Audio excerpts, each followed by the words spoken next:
بسم الله الرحمن الرحيم. السلام عليكم ورحمة الله وبركاته.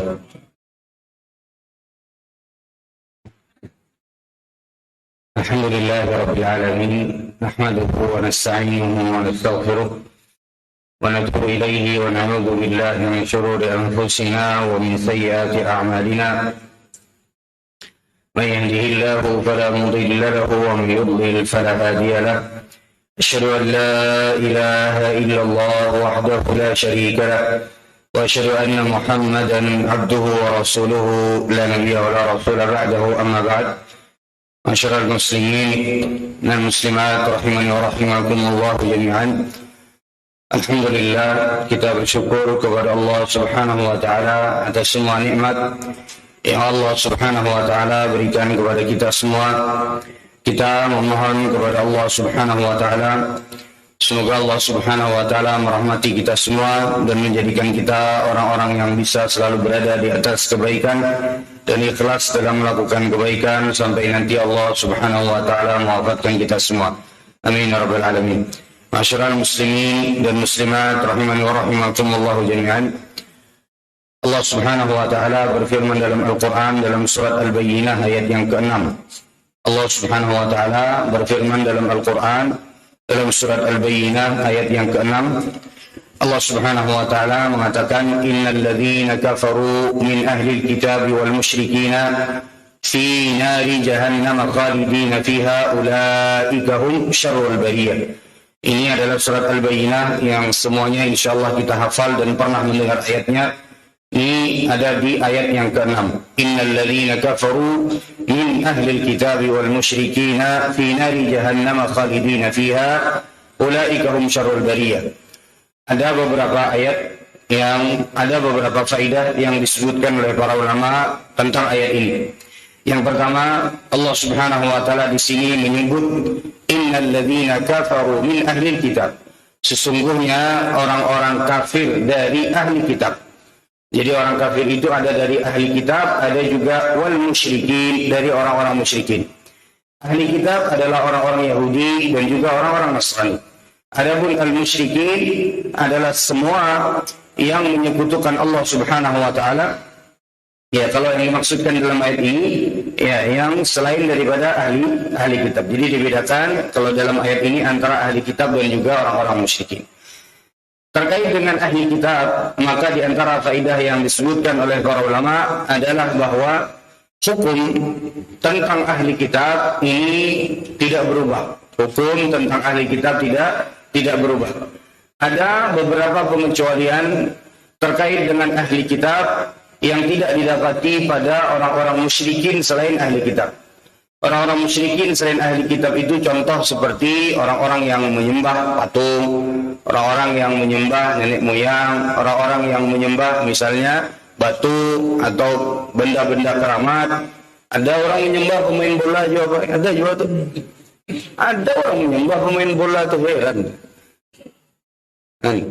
Subhanallah. Nah, ini termasuk di antara musyrikin. Adapun ahli kitab, mereka adalah orang-orang Yahudi dan Nasrani yang turun kepada mereka kitab-kitab sebelum Al-Quran. Nah, ada beberapa pengecualian hukum terkait dengan orang-orang Yahudi dan Nasrani. Dan ketika Allah Subhanahu wa taala sudah sebutkan bahwa mereka masuk ke dalam golongan orang-orang kafir, orang-orang yang menolak ya beriman kepada Allah Subhanahu wa taala dan Rasulullah sallallahu alaihi wasallam, sementara sudah ada atau ada pengecualian terkait dengan mereka di beberapa hukum. Contoh, seperti pengecualian pada hukum sembelihan mereka. Seperti pengecualian pada hukum sembelihan mereka.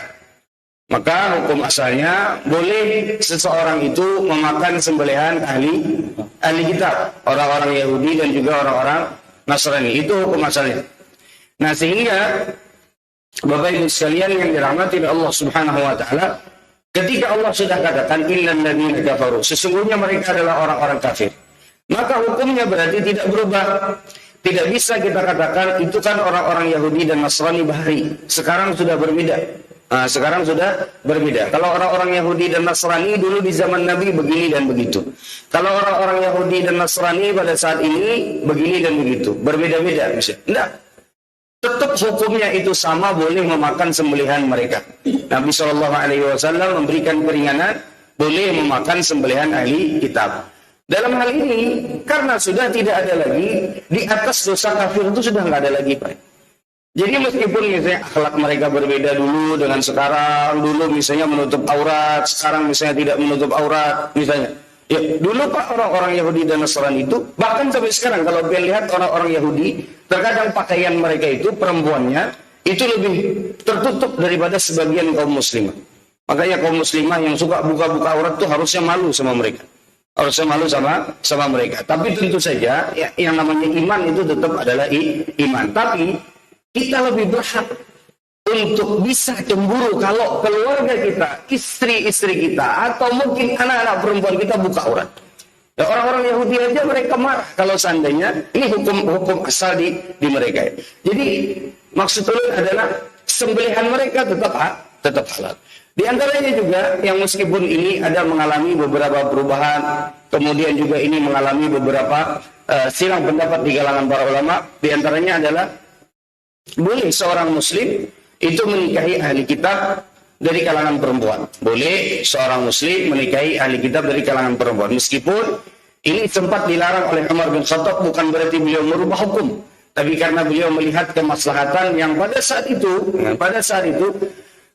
di zaman Nabi SAW, itu laki-lakinya semua bisa menguasai rumah tangganya. Dalam artian, pada saat menikah dengan ahli kitab, kebanyakannya nanti istrinya juga akan masuk ke dalam Islam. Anak-anaknya juga akan masuk ke dalam Islam. Nah, pada saat di zaman Umar bin Khattab, ini sudah mulai pada zaman Umar bin Khattab. Umar bin Khattab itu mulai awalnya itu tidak menyarankan. Nggak usah, nanti cari muslimah aja. Ya. Kenapa? Akhirnya agak dilarang oleh Umar bin Khattab, bukan karena merubah hukum, enggak. Tapi karena ada kemudaratan di situ, karena lama-lama jadi laki-lakinya yang terbawa. Lama-lama jadi anak-anaknya yang ikut kepada ahli kitab. Nah, sehingga di situ Umar bin Khattab bikin peraturan. Tapi pada dasarnya tidak ada dosa yang lebih tinggi daripada dosa kesyirikan. Sehingga terkait dengan sembelihan tadi tidak bisa kita katakan itu kan dulu. Nah, sekarang berbeda, Pak.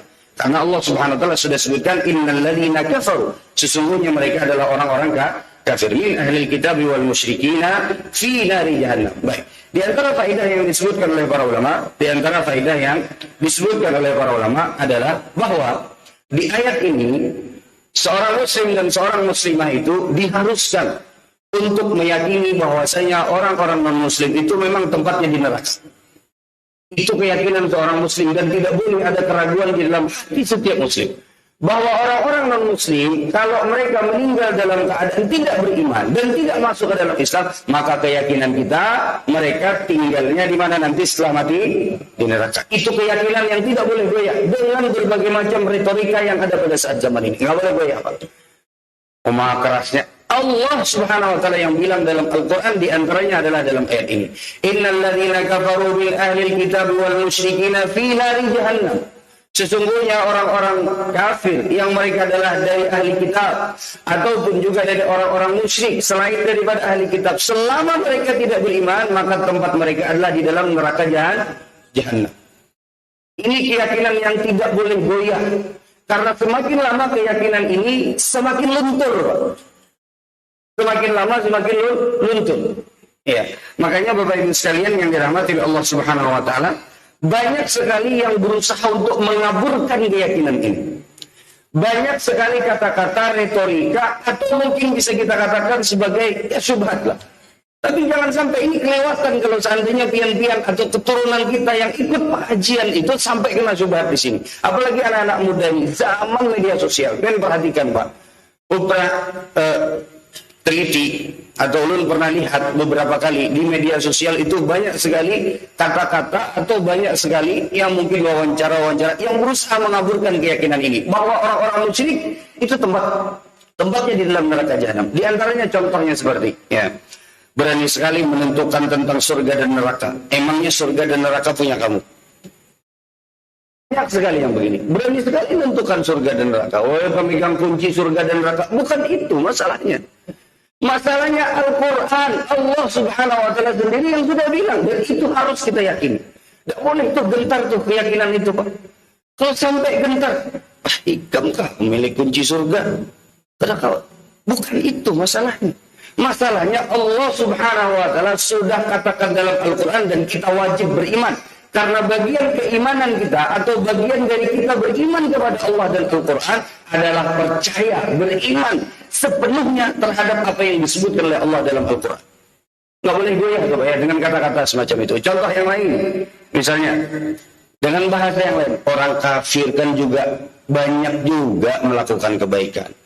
Masa orang-orang baik itu nanti disia-siakan kebaikannya oleh Allah? Kan kita sering dengar gitu. Orang kafir kan juga banyak tuh melakukan kebaikan. Orang-orang kafir kan juga ada yang bersedekah.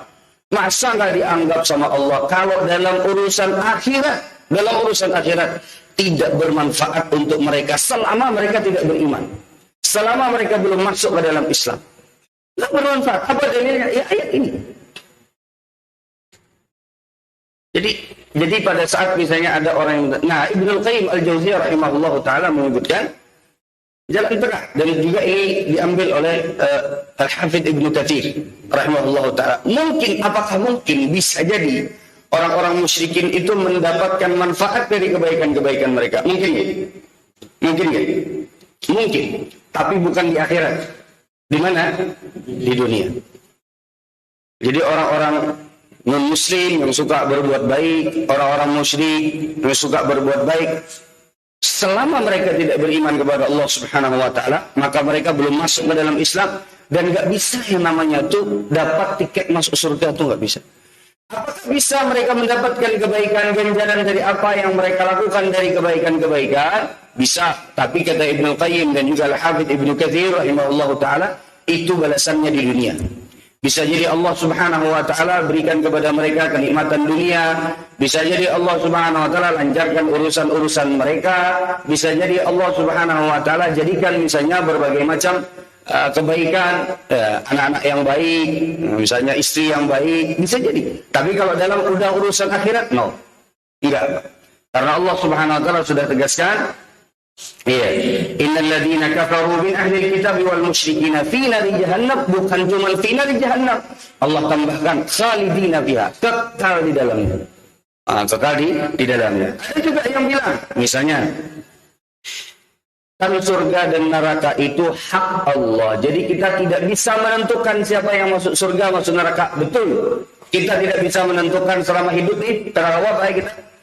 Ada orang non-muslim, ini pasti masuk neraka. Tidak bisa. Tapi kalau dia sudah mati, atau secara kaidah umum, pokoknya muslim bila meninggal, tidak bertaubat kepada Allah Subhanahu wa taala, tidak masuk ke dalam Islam, tempatnya di neraka. Itu wajib kita yakini. Tapi kalau selama mereka masih hidup, nggak bisa. Siapa tahu nanti di ujung hidupnya mereka bertaubat dan masuk ke dalam Islam. Bisa jadi. Dan itu yang kita harapkan. Tapi kalau kita vonis pada saat mereka hidup, ini pasti ahli neraka. Nah, itu nggak boleh. Itu tidak boleh. Baik. Allah Subhanahu wa taala sebutkan, ya, di dalam Al-Qur'an, ya, kata Allah Subhanahu wa taala dalam ayat yang masyhur, "Wa may yabtaghi ghairal islami dinan falan yuqbala minhu wa huwa fil akhirati minal khasirin." Ini juga dalil yang mendukung bahwa sebaik apapun orang-orang non-muslim, maka mereka tidak akan pernah bisa mendapatkan apapun dari manfaat yang terkait dengan pahala akhirat. Allah Subhanahu wa taala berfirman, dan barang siapa yang mencari agama selain daripada agama Allah, falan yuqbala minhu, maka tidak akan pernah diterima. Wa huwa fil akhirati minal khasirin, dan dia nanti di akhirat adalah di antara golongan orang-orang yang merugi.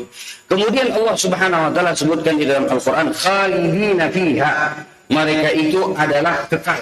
Nah, ada sebuah hadis Nabi sallallahu alaihi wasallam, ya, ada sebuah hadis Nabi sallallahu alaihi wasallam dari Abdullah bin Umar radhiyallahu taala anhu. Dari Abdullah bin Umar radhiyallahu taala. Jadi yang masuk neraka itu ada dua. Ada dua. Jadi yang dijauhkan dari api neraka, yang dijauhkan dari surga dan masuk ke dalam neraka itu ada dua jenis. Yang pertama, kata para ulama, adalah tahrimun mu'aqqad, yaitu dia cuma sementara aja dijauhkan dari surga, kemudian mampir dulu di neraka. Itu sementara. Nah, ini adalah min usati ahli iman, orang-orang yang bermaksiat dari orang-orang yang sudah beriman, maksudnya dari kaum muslimin. Yang kedua adalah tahrim mu'abbadah, selamanya dijauhkan dari surga dan selamanya masuk ke dalam neraka. Ngarannya selamanya itu berarti selawasan. Bisakah keluar? Nggak bisa. Namanya juga selamanya. Dan itu semua isinya adalah siksa dan azab. Bahwasanya ada orang-orang yang selamanya akan masuk dan berdiam di dalam neraka. Jadi khalidina fiha, selamanya, kata Allah Subhanahu wa taala. Di antaranya hadis yang diriwayatkan oleh Abdullah bin Umar radhiyallahu taala anhu dari riwayat Al-Imam Al-Bukhari. Kata Nabi sallallahu alaihi wasallam, "Idza sara ahlul jannati ila al-jannati wa ahlun nari ila an-nari." Apabila orang-orang para penghuni surga sudah masuk ke dalam surga, dan apabila orang-orang penghuni neraka sudah masuk ke dalam neraka. Jadi pembagiannya itu sudah. Yang masuk surga sudah dalam surga, yang di dalam neraka sudah di dalam neraka. Ji'a bil mauti hatta yuj'ala bainal jannati wan nar. Maka didatangkan yang disebut dengan kematian. Al-maut itu artinya kematian. Dalam sebagian riwayat dengan bentuk seperti kabsyun. Kabsyun itu artinya kambing atau domba. Jadi didatangkan, semua melihat bahwasanya kematian pada saat itu digeret, didatangkan antara surga dan neraka. Ini dalil bahwasanya orang-orang yang di surga dan neraka bisa jadi melihat kepada satu pandangan yang sama. Bisa jadi melihat pada satu pandangan yang sama. Bayangkan Pak, antara surga dan neraka, kemudian semuanya Allah Subhanahu wa taala buat untuk melihat, ada didatangkan kematian. Ya. Tsumma yuzbah, tsumma yunadi munadi, ya ahlal jannah la mauta. Wa ya ahlan nar la mauta. فيزداد أهل الجنة فرحا إلى فرحهم ويزداد أهل النار حزنا إلى حزنهم. Dalam hadis ini kemudian dikatakan bahwasanya disembelihlah kematian tersebut. Di kematian maksudnya ini tidak ada lagi, kekal berarti. Maka dikatakan kepada para penghuni surga, ya ahlal jannah la mauta. Wahai sekalian para penghuni surga, setelah ini tidak ada kematian lagi. Artinya kalian semuanya di sana kekal dan selamanya dengan berbagai macam kenikmatannya. Wa ya ahlan nari la mauta. Wahai sekalian para penduduk neraka, tidak ada kematian. Maka kalian di dalamnya berarti kekal dengan berbagai macam siksanya. Fayazdadu ahlul jannati faraha. Maka bertambahlah kebahagiaan para penghuni surga, wa yazdadu ahlun nari huznan ila huznihim. Maka bertambahlah kesedihan, kegundahan dan siksaan terhadap para penghuni neraka, karena mereka sudah tahu bahwa mereka tidak punya harapan sedikit pun untuk keluar dari neraka. Atau bahkan Bapak Ibu sekalian yang dirahmati oleh Allah Subhanahu wa taala, para penghuni neraka dari kalangan orang-orang musyrikin, ini dalil kata para ulama bahwasanya orang-orang para penghuni neraka itu di antara impiannya itu ada dua. Yang pertama adalah mereka keluar dari neraka Allah Subhanahu wa taala. Yang kedua adalah mereka mati. Bayangkan, ahli neraka itu berkeinginan, bermimpi atau memiliki impian untuk lebih baik mati saja dan kemudian setelah itu selesai urusannya. Tapi tidak begitu. Justru kematiannya yang disembelih dan diperlihatkan. Justru berarti kematiannya yang sudah tidak ada lagi. Bayangkan, kematiannya yang mati, baik.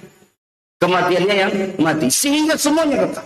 Yang surga dengan kenikmatannya, yang neraka juga dengan siksanya. Dan ini adalah pemandangan yang menambah kebahagiaan para penghuni surga dan menambah kesedihan, kegundahan para ahli neraka. Hadis yang sahih diriwayatkan oleh Imam Al-Bukhari. Jadi nggak ada harapan sama sekali. Nah, tadi yang kedua adalah masuk ke dalam surga, masuk ke dalam neraka mu'akkad. Mu'akkad itu artinya sementara aja. Jadi bisa keluar, bisa. Ini adalah min usati ahli iman. Mereka yang bermaksiat, banyak dosanya, ya kan? Pelaku-pelaku dosa besar, yang misalnya karena dosa besar mereka, akhirnya mereka harus mampir dulu di dalam neraka Allah Subhanahu wa taala. Apa dalilnya? Dalam Sahih Muslim, Pak. Ini kita lihat keadaan bagaimana kelak orang-orang yang masuk ke dalam neraka karena bermaksiat kepada Allah Subhanahu wa taala, gimana proses keluarnya? Dalam Sahih Muslim, ya, dari Abu Sa'id Al-Khudri radhiyallahu taala anhu qala, beliau berkata, qala Rasulullah sallallahu alaihi wasallam, bahwasanya Rasul sallallahu alaihi wasallam bersabda, amma ahlun nar alladziina hum ahluha fa innahum la yamutu fiha wa la yahyuna. Kata Nabi Shallallahu Alaihi Wasallam, adapun orang-orang para penghuni neraka dari orang-orang non-Muslim, orang-orang musyrikin, dari ahli kitab yang tidak beriman kepada Allah Subhanahu Wa Taala, maka mereka adalah penduduk asli dari neraka. Mereka penduduk asli. Dalam bahasa kita tuan rumah. Tuan rumahnya itu, Pak. Jadi neraka itu ada juga tuan rumahnya, Pak. Siapa? Ya mereka itu. Orang-orang yang tidak beriman. Fa innahum la yamutu fiha wa la yahyaun. Mereka tidak akan pernah bisa mati wa la yahyaun, dan juga enggak bisa hidup di situ. Maksudnya enggak bisa hidup itu kayak apa? Ngarannya disiksa itu, Pak. Kemudian walakin nasun asabathumun nar binunubihim aw qala bi khatayahum. Tapi kata Nabi sallallahu alaihi wasallam, ada orang-orang yang masuk ke dalam neraka disebabkan karena dosa-dosa mereka, ataupun disebabkan karena kesalahan-kesalahan mereka. Fa'amatahum imatatan hatta idza kanu fahman. Jadi pada saat saking disiksanya, Pak, saking disiksanya. Kata Nabi sallallahu alaihi wasallam, hatta idza kanu fahma. Fahma itu artinya adalah seperti arang. Arang itu tahu lah, Pak. Habis terbakar. Makanya fahmun itu artinya adalah arang, Pak. Kalau bahasa kita fahmun.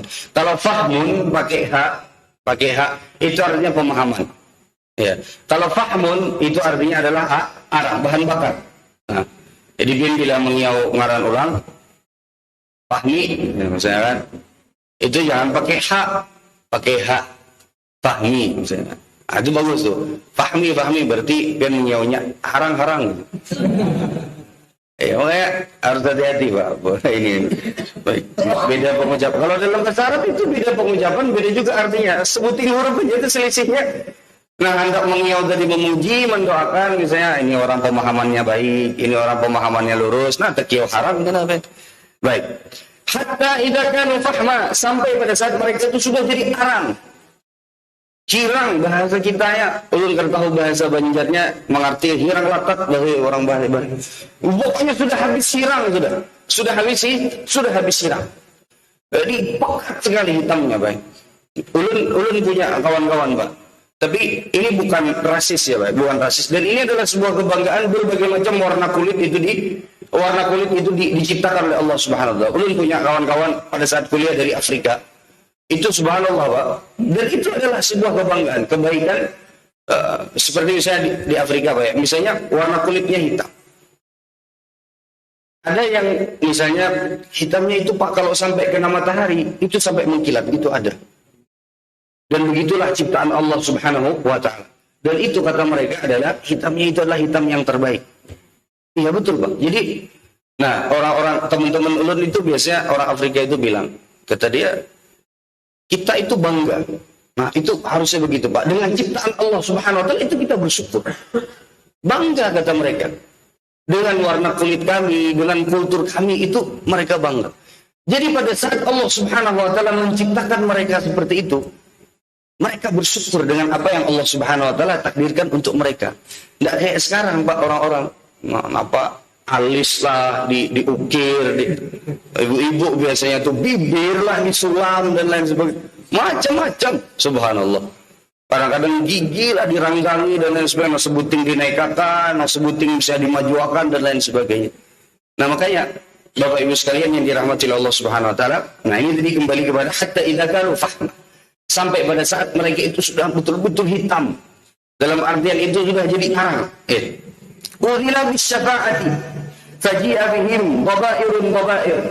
Kemudian diberikan syafaat mereka untuk keluar dari nerakanya Allah Subhanahu wa taala. Kemudian mereka keluar itu, Pak, bergantian. Berbondong-bondong. Dalam sebagian riwayat dalam keadaan merangkak. Jadi dalam keadaan merangkak, hirang, terbakar, habis hangit sudah kalau bahasa kita itu. Kemudian ya. Fabatau ala anharil jannah. Di pinggir itu ada pada saat mereka kan proses mereka keluar dari neraka masuk ke dalam surga. Dalam hadis Sahih Muslim ini disebutkan pada saat mereka keluar sedikit demi sedikit dikeluarkan, kemudian sebagian lagi dalam keadaan mereka kadang-kadang lagi berdiri, Pak. Maka kemudian mereka berdiri atau berada di pinggiran sungai dalam surga. Masuk ke dalam surga, berada di pinggiran sungai, ya di pinggiran sungai yang ada di dalam surga. Ya ahlal jannah, afidu alaihim fayambutuna nabatal habbati takunu fi hamilis sayl. Kemudian kata Nabi SAW, kemudian dikatakan kepada para penghuni surga, afidu alaihim, ayo siramkan kepada mereka. Disiramlah mereka ini, Pak, sama para penghuni surga.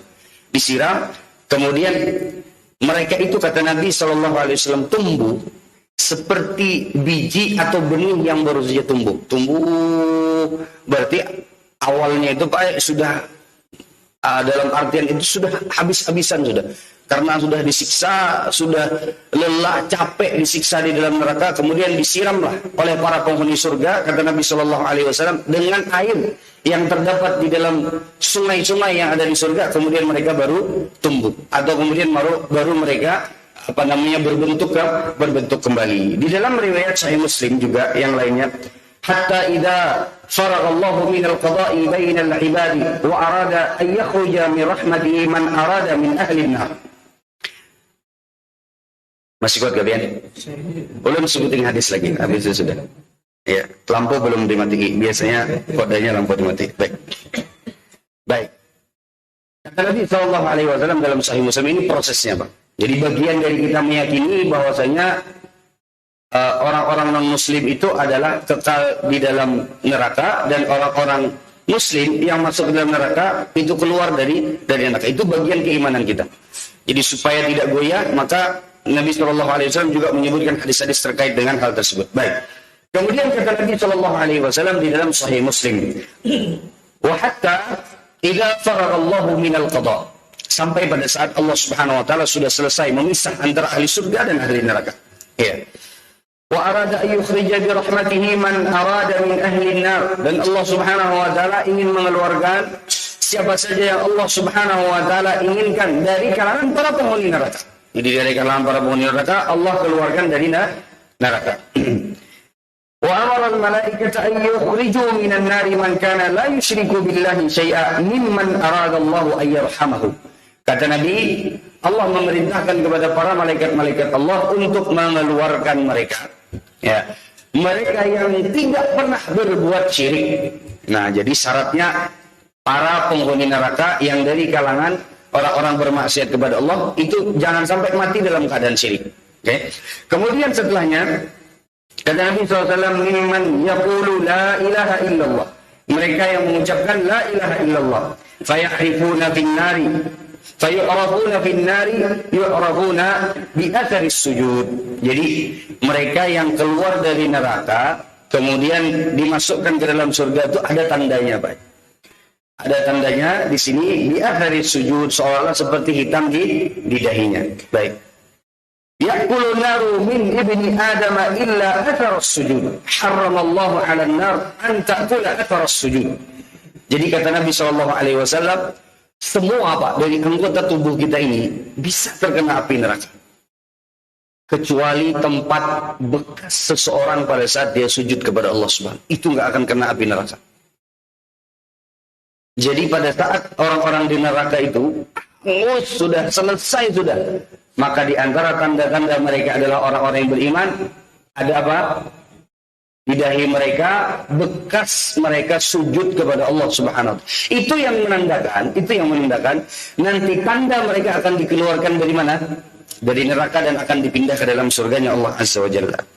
Allah Subhanahu wa taala kata Nabi mengharamkan neraka untuk menyentuh tempat di mana di situ ada bekas sujud. Nah, tapi tentu saja bekas sujud ini bujur-bujur dalam artian itu bekas karena memang banyak sujud karena sholat. Dan jangan supan Pak, kalau seandainya nanti di sini pian misalnya hirang, jangan supan. Kenapa gitu aja hirangnya? Kada jual nang diulah-ulah, nah digisahkan di karpet. Nah, ini maksudnya betul-betul alami. Ini saat tanda kita kena penghuni surga. Nah ini, nah. Bukan itu maksudnya, tapi maksudnya adalah memang karena proses yang alami, orang banyak sujud, banyak sholat malam, kemudian juga banyak sholat-sholat sunnah. Kalau sholat fardu tidak usah diomongkan karena dia harus dan tidak boleh tertinggal. Baik, kemudian kata Nabi SAW, fayusabbu alaihim ma'an ma'al hayati fayambutuna minhu kama tambutul habbah fi hamilis sa'ir. Kata Nabi SAW, maka kemudian mereka disiramkan kepada mereka air kehidupan. Nah, ini dijelaskan dari riwayat yang lain tadi, maksudnya adalah air dari sungai di surga, kemudian mereka tumbuh. Nah, artinya berarti mereka ini sudah hancur lebur, kemudian tumbuh. Dan sebagian para ulama menafsirkan maksudnya di sini adalah yang tersisa itu cuman yang bisa kelihatan itu cuman bagian di mana di situ ada tempat sujud, sisanya itu udah hancur lebur. Nah, dari situ nanti disiram, kemudian setelah itu tumbuh lagi sebagaimana manusia biasa. Baik.